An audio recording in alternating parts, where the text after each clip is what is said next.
Hello and thank you for joining us today on Spectrum 360. I'm Aaron Mansfield, here with Lisa Khoury.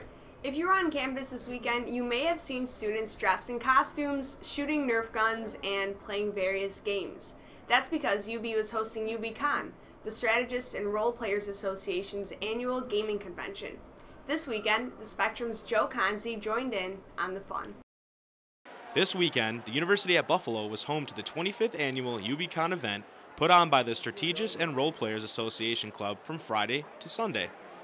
From live-action role-playing to video games, card games, and board games, the atmosphere was lively.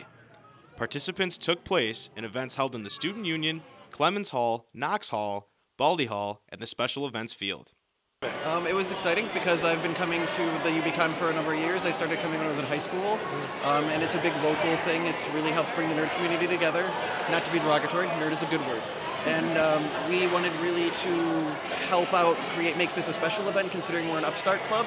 So we ran a number of events, specifically ones related to cosplay, costumes in general, and we really wanted to make sure this was a special one considering it's the 25th. So. Nerf balls, darts, and all kinds of foam projectiles flew through the air as patrons moved swiftly through the Student Union, trying to dodge them as part of the famous UBCon Nerf War. Although there was no prize for the last team standing, the scene is memorable. Okay, so I didn't get to participate this year, but I've done it every year prior. And as we were leaving our event yesterday, we ended the moment that they started. So there were about 130, 145 people standing in this room right over there. Lined up between two giant flags. Waving guns in the air and screaming as loud as they can because they were rallying to get started. And at that point, it is running of the bulls. So I thought we were going to get run over, and we just ran as fast as we could out of the way in costume, which is a thing to behold. Especially since I had a pair of giant wings expanding about here. So running doesn't actually work for me. Or doors. I was opening doors all day. But that wasn't the only war-related event that UBCon had to offer. All different types of characters swarmed the special events field outside the Student Union to take part in the Dagger Here battle games. Foam swords hitting makeshift shields reverberated throughout the campus. Get involved, have fun, make new friends, get new experiences. In the end, it's all about a learning thing. Everybody has fun in the process. What can you really ask for otherwise? Yeah, the goal was to bring UBCon something special and cool, just like other schools have, and sort of not only amp up school spirit in a way, but also just give people something fun to do. That's all from the 2014 UBCon event. I'm Joe Konze Jr. In Wednesday's issue of The Spectrum, our senior features editor, Keren Baruch, interviewed several students who have siblings with autism spectrum disorder, including our assistant arts editor, Weal. The two discussed the disorder and how it can affect one's family. 1 in 88 children are diagnosed with autism spectrum disorder. While there are many studies regarding these students, there are very few dedicated to their siblings. This week, the Spectrum spoke to 3 UB students who have siblings with autism. Today we're here with Weal to discuss how her life has been impacted by her siblings having autism. So Megan, can you tell us a little bit about yourself? Sure. So I have 3 siblings with autism. One is 30, he's my older brother, and I have 2 younger sisters as well. They didn't come into my life until I was 12 years old, so it was a real culture shock when they did, to start living with people with that sort of disability who you had to really help every single day. And something that really stood out to me was that the one who struggles with it the most is actually one of my sisters who's on the lower end of the autistic spectrum, and physically she's fine.